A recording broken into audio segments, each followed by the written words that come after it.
পশ্চিমবঙ্গের জনস্বাস্থ্য ও কারিগরি দপ্তরের অধীনে কর্মরত ঠিকাদারদের সংগঠন all Bengal PHE controls association দাবি করেছে, কেন্দ্রীয় সরকারের জল জীবন মিশন এবং অন্যান্য জল প্রকল্পে রাজ্যে হাজার হাজার কোটি টাকার কাজ সম্পন্ন হলেও প্রায় 10,251 কোটি টাকার বকেয়া এখনও পরিশোধ হয়নি। সংগঠনের অভিযোগ, 2019-20 থেকে 2024-25 অর্থবর্ষ পর্যন্ত কেন্দ্র ও রাজ্যের যৌথ অংশীদারিত্বে বহু প্রকল্পে কাজ এগোলেও বিপুল অঙ্কের বিল মেটানো হয়নি, যার ফলে ঠিকাদার ও শ্রমিকেরা চরম আর্থিক সংকটে পড়েছেন। ঠিকাদারদের দাবি, দ্রুত বকেয়া মিটিয়ে না দিলে জল সরবরাহ ব্যবস্থা ব্যাহত হতে পারে এবং বহু পরিবার জীবিকা সংকটে পড়বে। বিষয়টি নিয়ে তারা প্রশাসনের হস্তক্ষেপ ও দ্রুত সমাধান চেয়েছেন। চলুন দেখে নেব বিস্তারিত। যেটা ড্রিম প্রজেক্ট আমাদের সেন্ট্রাল গভর্নমেন্ট, আপনারা হয়তো সকলেই অবগত থাকবেন। প্রথমে এই স্কিমটা, জেজেএমএ স্কিমটা আমাদের স্টেটে, অনলি আমাদের স্টেটে আমাদের মাননীয় মুখ্যমন্ত্রী জল স্বপ্ন হিসেবে করেছিলেন। তারপর সেটা কনভার্ট হয়ে যায় জল জীবন মিশনে। তো এই জল জীবন মিশনের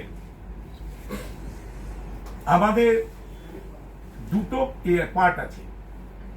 একটা হচ্ছে যেগুলো বিল হয়ে ডিপার্টমেন্টের কাছে আপলোড হয়, সেই এতে দেখা যাচ্ছে রিকুইশন যেটা গেছে আমাদের ডিভিশন থেকে ডিপার্টমেন্টের কাছে, সেটা হচ্ছে 6,500 কোটি টাকা। সেকেন্ড হচ্ছে এখনো বিল হয়নি, এখনো বিল হয়েছে হয়তো রিকুইশন হয়নি, সেটা হচ্ছে 2,500 কোটি টাকা। সবটাই করছে অ্যাপ্রক্সিমেট, এর থেকে বেশিও হতে পারে। আচ্ছা, অপারেশন এন্ড মেইনটেনেন্স 500 crore, এবং এখনো বিল হয়নি 200 crore, মানে টোটাল হচ্ছে 700। ইলেকশন পেমেন্ট না, জল জীবন মিশনের ওভারঅল টোটাল কত বকেয়া আছে? অ্যাপ্রক্স 9,000 কোটি অ্যাপ্রক্স। আচ্ছা, ইলেকশন পেমেন্ট 350 crore। ড্রট মানে যেখানে শুকিয়ে যায় খরা, এতে যেখানে আমরা জল দিই, সেটা হচ্ছে 133 কোটি। এটা হচ্ছে 22-23 সাল থেকে। এইগুলোর সঙ্গে এই জেজেএম ছাড়া এইগুলোর সঙ্গে কিন্তু সেন্ট্রালের কোনো সম্পর্ক নেই, এগুলো স্টেট ফান্ডে হয়। তো দীর্ঘদিন আমরা বলে আসছি, সেগুলো কিন্তু কোনো রকম হয়নি। মেইনটেনেন্সের সামান্য রকম টাকা দিয়েছেন, আমাদের প্রেসিডেন্ট বললেন, আপনারা শুনেছেন। কিন্তু এই ইলেকশনের টাকা আমাদের এত টাকা আটকে আছে। এরপরে আপনারা বলুন আমরা কিভাবে কাজ করব? কারোর পক্ষে কি সম্ভব? আর আমাদের পরিবার অর্থ মানে হচ্ছে বিশাল পরিবার। আমি, আমার ছেলে, আমার বউ না, আমাদের যারা ম্যানেজার আছে তারা, আমাদের যে সকল লেবার আছে তারা, এ নিয়ে সাপ্লায়ার নিয়ে, এ নিয়ে বিশাল পরিবার আমাদের। তো এই পরিবারের সারা পশ্চিমবাংলায় আমাদের 3,500 থেকে 4,000 ঠিকাদার, তার সঙ্গে আমাদের এদের ধরলে 3 থেকে 4 লাখ। তো এরা ম্যাক্সিমাম লোক আজকে না খাবার দিকে আস্তে আস্তে এগোচ্ছেন, কিন্তু কারুর কোনো কর্ণপাত নেই। কেউ কোনো রকম ভাবে আমাদের আশ্বাস দিচ্ছেন। কিরকম আশ্বাস? না, এই তোমাদের টাকা আশা করছি প্রতিবার। এটা ধরুন আমাদের অক্টোবর মাস থেকে, 24-এর অক্টোবর মাস থেকে আমরা আরম্ভ করেছি। আমরা মানুষের সাথে থাকি, যে কোনো ইমার্জেন্সি কাজে আমরাই ঝাঁপিয়ে পড়ি, রাত মান না দেখে এই মানুষগুলোই কাজ করে। আজকে নির্বাচন এসছে, 26-এ নির্বাচনের যে সেন্ট্রাল প্যারামিলিটারি ফোর্সের যে লজিস্টিক কাজগুলো, সাপোর্টের কাজগুলো, সেটা আমাদের দপ্তর, আমাদের সহকর্মীরাই করে থাকেন। দপ্তর চাপ দিচ্ছে, 1 মার্চ থেকে সাপোর্ট ঢুকছে, কিন্তু আমাদের পকেটে কোনো পয়সা নেই। আমাদের সঙ্গে দপ্তর আমাদের চাপ দিচ্ছে যে খুব শীঘ্রই পেমেন্ট করা হবে, কিন্তু এই আশ্বাস আমরা 2 বছর ধরে পেয়ে আসছি। তবুও আমরা প্রথম ফেজের কাজগুলো শুধু আমাদের অস্তিত্বের কথা ভেবে, সরকারের কথা ভেবে, আমার দপ্তরের কথা ভেবে, তাদের আত্মসম্মানের কথা ভেবে এই মানুষগুলো কিছু না থাকা সত্ত্বেও আবার মাঠে নেমেছে। কিন্তু এই প্রথম পর্যায়ে আমি সরকারকে এবং আমার দপ্তরকে বলতে চাই, যদি আমাদের খুব শীঘ্রই মার্চের প্রথমার্ধের মধ্যে যদি পেমেন্ট করানো হয়, আমরা যে মূল কাজ অর্থাৎ যে লোকসভায় যে এরপর পরে যে বাকি প্যারামিলিটারি আসবে আমরা কাজ করতে পারবো না, কারণ আমাদের পকেটে কোনো পয়সা নেই। মানে এবং কাজ করতে পারবেন না, মানে সে কাজে কি বন্ধ হবে, কি আটকে যেতে পারে? প্যারামিলিটারি আটকে যেতে পারে, বা আগামী দিনে সবচেয়ে বড় কথা শুধু ইলেকশন না, ইলেকশন আজকে যাবে, ইলেকশন চলে যাবে, কিন্তু যে মূল যে কাজটা আমরা করি এই দপ্তরের, যে গ্রামীণ মানুষকে পরিশুদ্ধ পানীয় জল দেওয়া, এই জলটাই পবিত্র কাজটা উন্নয়নের সবচেয়ে বড় কাজ বলে মনে করি। এই কাজটা আমাদের সহকর্মীরা করে থাকেন এবং এই কাজ করতে গেলে এরাও 5-6 মাস পয়সা পায়নি। কোনো অবস্থাতে এই মানুষগুলোর পকেটে কোনো পয়সা নেই, এদের পেটে গুঁতো মারলেও পয়সা বেরোবে না। এই মানুষগুলো যদি কোনো অবস্থাতেই জল সরবরাহ বন্ধ হয়ে যায়, দয়া করে সরকার এবং দপ্তর যেন এই মানুষগুলোকে দায়ী না করে। আমাদের হাতে কিচ্ছু করার নেই, আমাদের দেয়ালে পিঠ থেকে গেছে। কি নাম আপনার, কি পরিচয়? আমার নাম শুভ্রশান্তি সিনহা, আমি এই অল বেঙ্গল পিএইচই কন্ট্রাক্টার্স অ্যাসোসিয়েশনের একজন এক্সিকিউটিভ মেম্বার। সবাইকে অল বেঙ্গল পিজি কন্ট্রাক্টর অ্যাসোসিয়েশনের পক্ষ থেকে সবাইকে আমরা ওয়েলকাম করছি। আমাদের এখানে আজকে যে বিশেষ কারণে আমরা আজকে আপনাদেরকে ডেকেছি সেটা হচ্ছে যে আমাদের all Bengal PG contractor association সারা পশ্চিমবঙ্গে আমরা কাজকর্ম করে থাকি।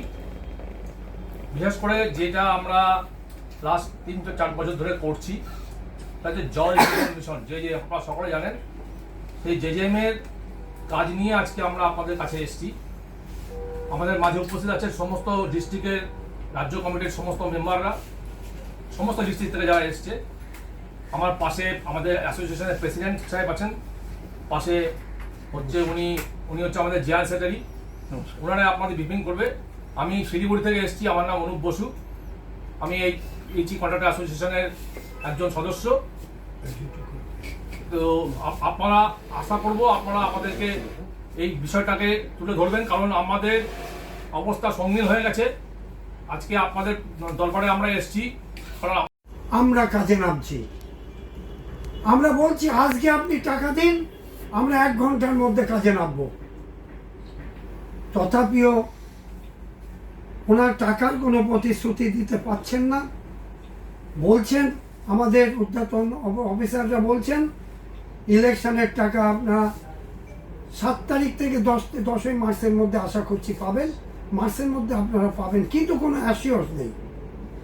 পাওনা আমাদের প্রতি মাসেই হচ্ছে, প্রতি মাসেই আমরা ফিরে ফিরে আসছি। তাই আজকে এই অবস্থার মধ্যে এসছি। আমি আমাদের কোন খাতে কত টাকা কিভাবে আটকে আছে অ্যাপ্রক্সিমেট বিস্তারিতটা আমি বলতাম, কিন্তু আমার সাধারণ সম্পাদক কাছে আছেন মানস চ্যাটার্জি, উনি এই বিস্তারিত উনি জানাচ্ছেন। আমি সভাপতি হিসাবে মানস চ্যাটার্জির হাতে এটা দিচ্ছি, উনি বিস্তারিত জানানোর জন্য। নমস্কার। নমস্কার। আন্দোলন করেছে, শিক্ষকতা বন্ধ করেনি। যারা চাকরিজীবী আন্দোলন করেছে, শিক্ষক চাকরিটা বন্ধ করেনি। তা আমরা এটা যদি বন্ধ করে দিই তাহলে আমরা খাবো কিসে? সুতরাং আমরা চাই যে আপনাদের মারফত আমরা যেখানে যেখানে লকিং করা আমরা সেখানে লকিং করেছি, সব in on circle, on concern আমরা করেছি, কিন্তু আমরা কোনো আশা দেখতে পাচ্ছি না। আলোচনা করে বলুন যে আমরা কি এটা বলবো যে বকেয়া না মিটলে, অন্তত নির্বাচনের বকেয়া, অতীতের নির্বাচনের বকেয়াগুলো না মিটলে এবার নির্বাচনের জল বন্ধের হুঁশিয়ারি আপনারা দিচ্ছেন? আমি বলি আপনাকে যে নির্বাচন যে কাজগুলো বিগত নির্বাচনেও কিন্তু আমাদের অনেকে কাজ করেনি, কিন্তু কাজটা থেমে থাকেনি, ওরা নতুন নতুন লোকদের দিয়ে কাজটা করেনি। আর সেটা বলছি আপনাদের সংগঠনের বিকল্প কোনো সংগঠন আছে? আমরা কিন্তু আপনাদের মারফত কারোর কাছে ভিক্ষা যাচ্ছি না, কোনো দয়া যাচ্ছি না। আমরা চাইছি কি যে আমরা জাস্টিস চাচ্ছি, জাস্টিস। আমরা যে কাজকর্মগুলো করেছি, সেন্ট্রাল গভর্নমেন্টের প্রজেক্ট, ড্রিম প্রজেক্ট জল জীবন মিশন, সেই জল জীবন মিশনে কাজ করেছি আমরা দীর্ঘ প্রায় 20 থেকে 21 মাস হয়ে গেল, আমরা কোনো পেমেন্ট পাচ্ছি না এখনো পর্যন্ত। আমাদের কাছে যে হিসাব আছে, হিসাবটা আমাদের প্রেসিডেন্ট সাহেব বলবে, আপনাদেরকে ডিটেলসটা বলবে। আর যদি কোনো কোয়েশ্চেন থাকে আপনারা করতে পারেন আমাদেরকে, আমরা উত্তর দেবো। আপনারা কয়েক মাস আগে প্রেস ক্লাবে একটা সাংবাদিক বৈঠক করে বলেছিলেন যে কত টাকা বাকি রয়েছে, সরকারকে জানিয়েছিলেন, তারপর কোনো পেমেন্ট আসেনি এখনো পর্যন্ত? এখনো পর্যন্ত কোনো পেমেন্ট আসেনি জল জীবন মিশনের। আমাদের সামান্য মেনটেন্যান্সের কিছু পেমেন্ট এসছে সামান্য, আর ডটের কিছু সামান্য এসছে স্টেটের থেকে। এবারে আর কোনো পেমেন্টই আমরা পাইনি। এবং আমাদের প্রত্যেকটা ঠিকাদার সারা রাজ্যের খুব দুঃসহ যন্ত্রণার মধ্যে তারা বসবাস করছে। আমাদের অনেককে আমরা হারিয়েছি আর্থিক অনাটনে। তাদের ঠিক উনি বললেন আমরা এটা এই কাজটাই করি, তো আমাদের কেউ না কেউ কাজটা আমরা করে যতই দিচ্ছি। অর্গানাইজ হই না কেন আমাদের এমন সেটা হোক না, সেটা নিয়ে সেটা প্রশ্ন না, সেটা ঠিক আছে, সে কাজ করে নিচ্ছে কোনো না কোনো ভাবে হচ্ছে। আমি বলছি এই যে প্রেস কনফারেন্সে আপনারা কি আজকে এই জায়গায় দাঁড়িয়ে এই হুঁশিয়ারিটা বা এই চাপটা তৈরি করবেন কর্তৃপক্ষের উপরে যে আমরা আমরা শোনেন, কিন্তু- আমরা চাপ তৈরি করেছি, আন্দোলন করেছি, এমনকি গতকালকেও সমস্ত সুপারিনটেন্ডেন্ট অফিস দিয়ে ঘেরাও করা হয়েছিল কালকে। তাদের কাছে আমরা জানিয়েছি, তারা আমাদের কাছে রিকোয়েস্ট করেছে, যেহেতু দপ্তরের সাথে বললো না কাজ না করলে চলে না, এমার্জেন্সি 280 কোম্পানি আসবে, আপনারা এটা অন্তত পক্ষে রক্ষা করুন। আমরাও মানে ওনাদের জানিয়েছি, যদি এইটাও আমরা এমার্জেন্সি থেকে দিই, এরপরে যে সার্বিকভাবে মিলিটারি আসবে সেই কাজ কিন্তু আমরা করব না যদি পেমেন্ট না পাই।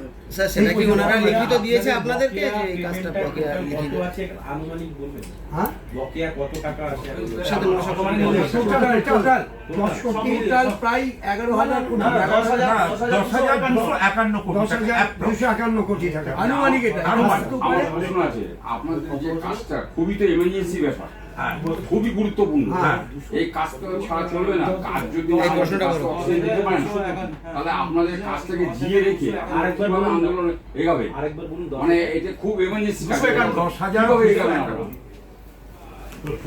হ্যাঁ বলুন।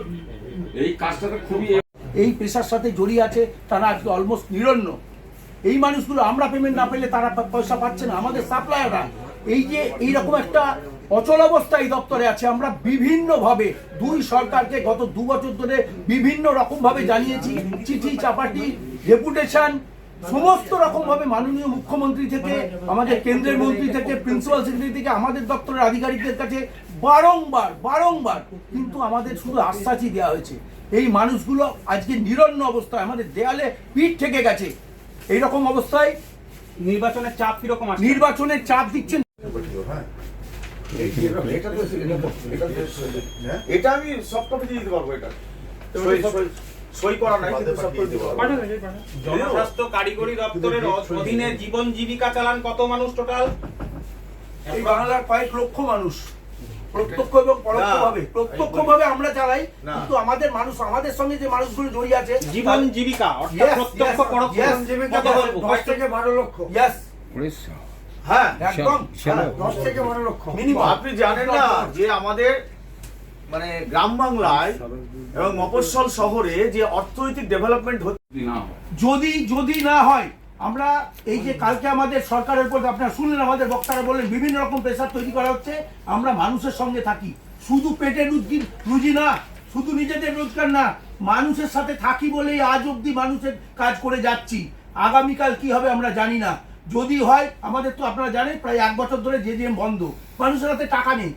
যদি ইলেকশনের কাজ এবং জল সরবরাহ আমাদের আগামী দিনে বন্ধ করে দিতে হয়, বাধ্য হয়ে, ইচ্ছাকৃতভাবে নয়, কারণ আমাদের কাছে টাকা নেই। আমরা আমাদের কর্মচারীদের মাইনে দিতে পারছি না, যারা ভালটা খুলবেন, এরা 5 মাস 6 মাস মাইনে বাকি, কারণ আমাদের পয়সা দেওয়া হচ্ছে না। কিচ্ছু করার নেই মানুষগুলোর। এই পরিস্থিতিতে যদি কোনো ভালনারেবল কিছু ঘটে যায়, তার দায়িত্ব আমরা নিতে পারবো না। আপনাদের মাধ্যমে আমি 2 সরকারকে আমরা আমাদের প্ল্যাটফর্মের তরফ থেকে আমরা এটা জানিয়ে দিলাম, কিচ্ছু করার নেই আমাদের। এই মানুষ অবাক হয়ে যাবেন, সে আজকে হঠাৎ করে ঘাটা পড়ে গেছে।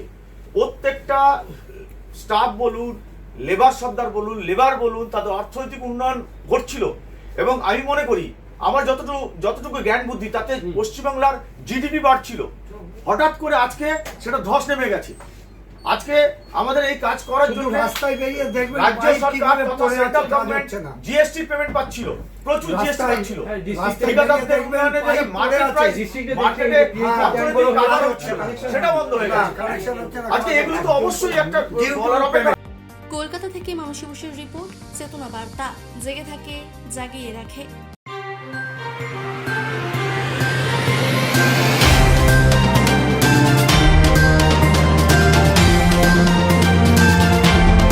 চেতনা বার্তা, জেগে থাকে, জাগিয়ে রাখে।